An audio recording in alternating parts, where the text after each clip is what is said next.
Before we continue with the rest of the video, we could use your help. Click that like button to help spread the word about watchJojo, and also be sure to subscribe and click the notification bell so you don't miss our future videos. These bizarre communist-era bus stops show how surprisingly far out Soviet design really was. On one structure, slabs of corrugated metal concertina in a perfect circle. On another, multicolored tiles imitate the movement of waves on the sea. But these aren't pieces in an exhibition of avant-garde architecture. Neither are they features of one of Gaudi's spectacular Spanish parks. No, these are actually bus stops designed and built in the last decades of the Soviet Union. And luckily, Canadian photographer Christopher Herwig has captured their outlandish beauty on camera. This all came about because in 2002, Herwig was planning an epic bike ride from London to St. Petersburg, Russia. But little did he know that this journey wouldn't just be physically tough, but would also completely transform his career as a photographer. In fact, ever the creative, Herwig set himself the goal of snapping at least one good photograph for every hour that he traveled. As he moved through the Baltic states, however, he began to notice that one particular type of landmark kept popping up in every picture that he took. Within the first 30 miles of Lithuania, I noticed these peculiar bus stops everywhere, Herwig told The Guardian.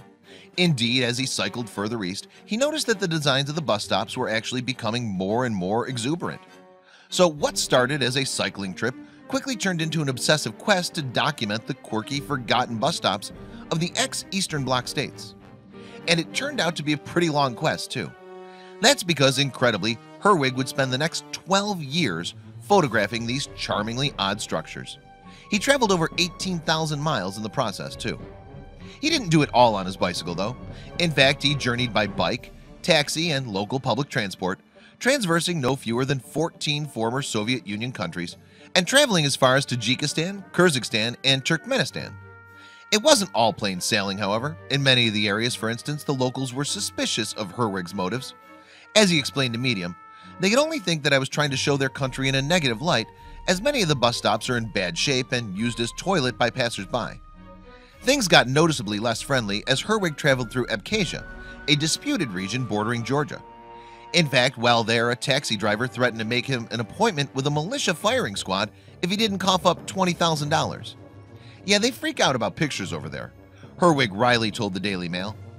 Despite these hairy moments, however, Herwig was beginning to build a fascinating picture of what life must have been like for civic architects working behind the Iron Curtain. And for him, these striking designs were evidence of stifled creative minds blossoming in the face of government repression. Indeed, the sheer diversity of the structures captured by Herwig is astonishing. For example, while some pieces seem like bold developments of Russian constructivism, others proudly exhibit motifs derived from their colorful local cultures. Actually, all the bus stops are an antidote to the drab utilitarianism of their Western counterparts.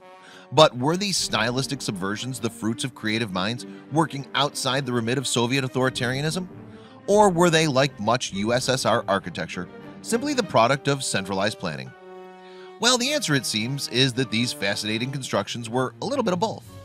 On the one hand, Soviet architects were certainly straining against government restrictions, but on the other hand, the regional aesthetics displayed on many of the bus stops were sanctioned by the authorities.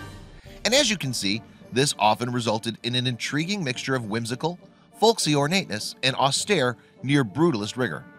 This, of course, made the perfect subject for an adventurous photographer like Herwig.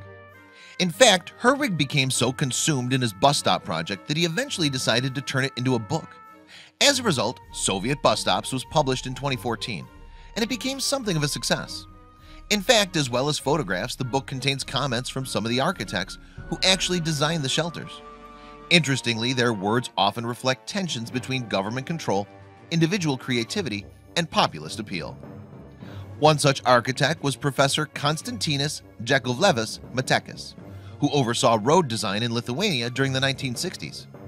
As he recalled, building bus stops was a way to change the monotonous reality of Soviet times and architecture and to emphasize the local. Some of the most flamboyant structures recorded in the book, though, are the work of Georgian architect Zurab Zaratili.